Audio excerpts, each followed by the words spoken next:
Assalamualaikum warahmatullahi wabarakatuh. Kami dari kelompok 9 akan membahas tentang layanan bimbingan konseling komprehensif. Berikut pembahasan yang akan kami jelaskan.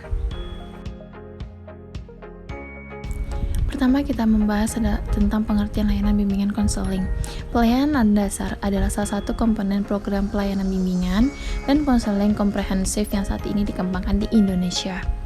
Pelayanan dasar diartikan sebagai proses pemberian bantuan kepada seluruh konseling melalui kegiatan penyiapan penghalangan terstruktur secara klasikal atau kelompok yang disajikan secara sistematis dan dalam rangka pengembangan perilaku jangka panjang sesuai dengan tahap dan tugas-tugas perkembangan yang diperlakukan dalam pengembangan kemampuan memilih dan mengambil keputusan dalam menjalani kehidupan. Selanjutnya, ada tujuan dan strategi pelayanan dasar. Utama ada tujuan.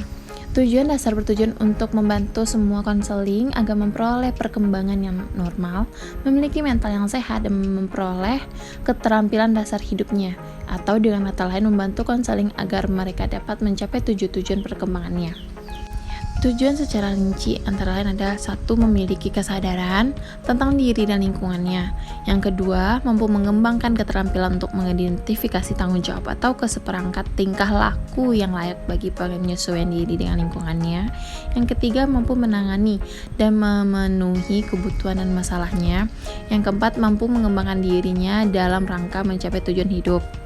Selanjutnya, strategi terdapat di dalam bimbingan kelas, pelayanan retensi, pelayanan informasi, bimbingan kelompok, dan pelayanan kumpulan data. Selanjutnya ada fokus pengembangan pelayanan dasar. Untuk mencapai tujuan tersebut, fokus perilaku yang dikembangkan menyangkut aspek-aspek pribadi, sosial, belajar, dan karir. Semua ini berkaitan erat dengan upaya membantu konseling dalam mencapai tugas-tugas pengembangannya. Materi pelayanan dasar dirumuskan dan dikemas atas dasar kompetensi mandiri, antara lain mencakup pengembangan motivasi, keterampilan pengambilan keputusan, keterampilan pemecahan masalah, keterampilan hubungan antara pribadi dan komunikasi, penyadaran keragaman budaya, dan perilaku bertanggung jawab. Selanjutnya, ada makna, tujuan, dan fungsi bimbingan konseling komprehensif. Pertamanya ada makna.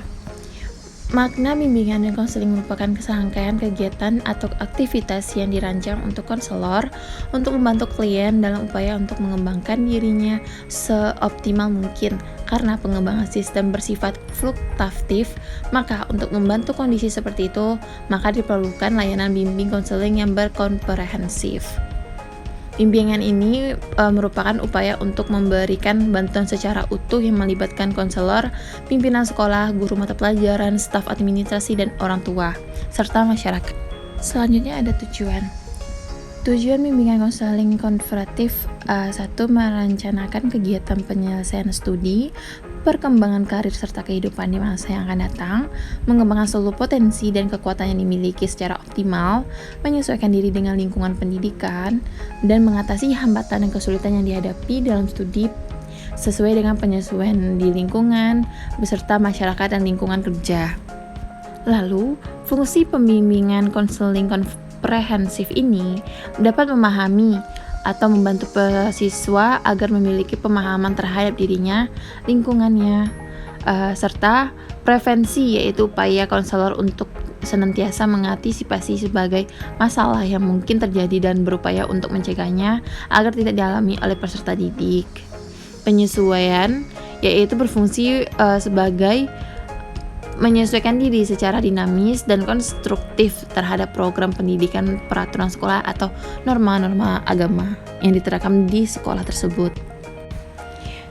Nah, selanjutnya ada prinsip, bidang, dan komponen bimbingan konseling komprehensif.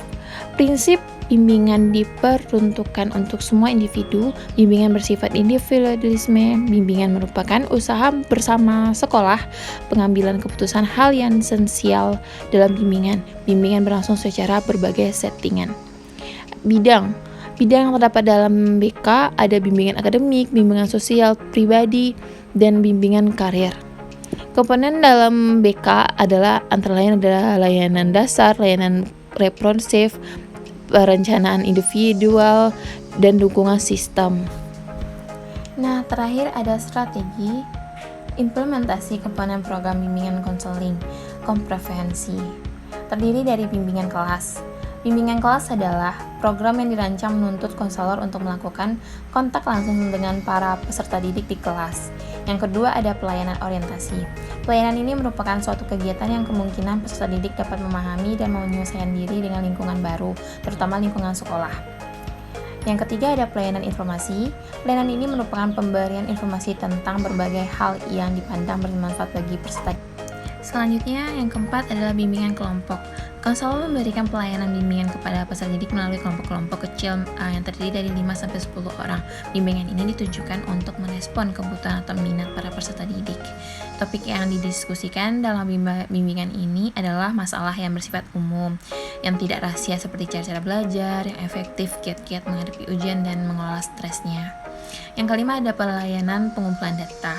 Merupakan kegiatan untuk mengumpulkan data atau informasi tentang pribadi peserta didik atau di dalam lingkungan peserta didik tersebut. Pengumpulan data ini dapat dilakukan secara berbagai instrumen baik tes maupun non-tes.